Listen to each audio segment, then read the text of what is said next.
Hello，我係 Jeffrey 啊。農曆新年啱啱過完，發展商新世界已經馬不停蹄推出咗馬年頭炮新盤君悅。咁呢度嘅英文名咧就叫 Grand Austin Bohemian。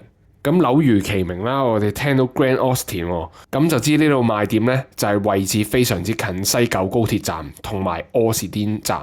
咁啱先片頭咧，你已經見到我由佐敦站嘅 C1 出口走咗出嚟，行緊去位於官涌街56號嘅新盤地盤。我哋一出咗佐敦站嘅 C1 出口，直行就係嘅。咁我哋好快咁睇睇個地圖，君悅呢個位置咧，正喺柯士甸同埋佐敦中間。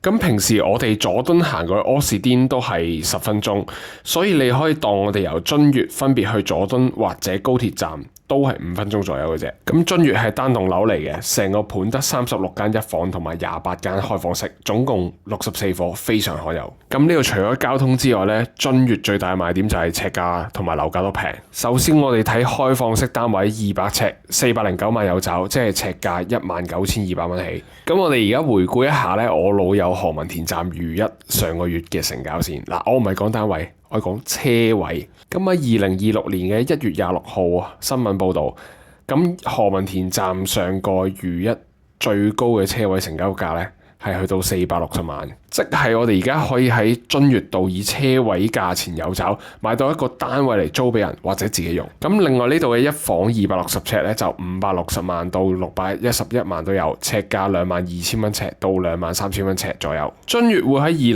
2028年嘅3月左右交樓，呢度買樓最優惠咧就係揀150天成交，咁即係5個月成交，所以我哋可以計到供樓花嘅時間就約莫係1年半咯。OK， 咁你哋睇得我 channel 就想知，喂，君悅呢度我買咩單位最抵？好簡單，君悅呢度最抵咧就一次過買1層開放式，一層過4間買晒。君悅呢度咧，如果你一次過買1層，我哋行內叫買一圈啊，發展商會俾個特別優惠你，比如你買8樓啊，一梯4伙開放式，發展商會每間額外俾多10萬蚊優惠你。咁呢10萬蚊咧就犀利啦。咁我哋睇下佢本身樓價408.6萬一間，咁一減10萬咧就會變咗做398.6萬。哇！咁即係無啦啦變咗400萬內喎。咁即係無啦啦你就變咗淨係要俾100蚊印花稅，即係如果你一次過買晒1層啊，咁就1600萬有找之餘咧，印花稅就低至400蚊。而家我哋望住呢棟大廈咧，就都係官涌街嘅，即係同君悅係同一條街，官涌街7號叫匯水。咁我而家開一開俾大家睇匯水嘅二手成交同埋租金。咁匯水呢一棟咧又係冚唪唥開放式細單位，又係喺官涌街。咁所以我覺得絕對可以用嚟做我哋君悅嘅租金參考。咁假設我哋租金香港嘅租金係唔升都好啦，我都相信君悅係可以收到1.5萬至1.6萬一個月嘅。咁我相信你都唔會有啲咩異議噶啦。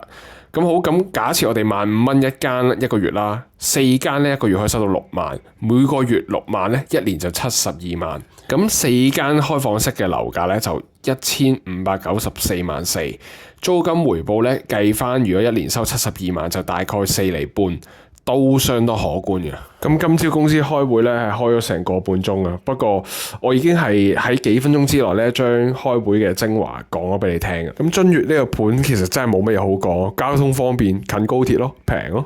咁而家我最後咧就試下行翻去車站啦。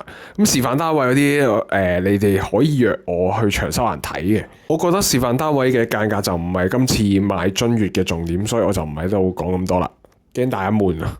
咁其實喺君悅嗰度行翻出去公園仔之後過馬路咧，就見到柯士甸站同埋高鐵站噶啦。咁如果你對君悅呢個位置感興趣嘅話咧，可以直接打俾我 WhatsApp 或者 email 揾我幫手嘅。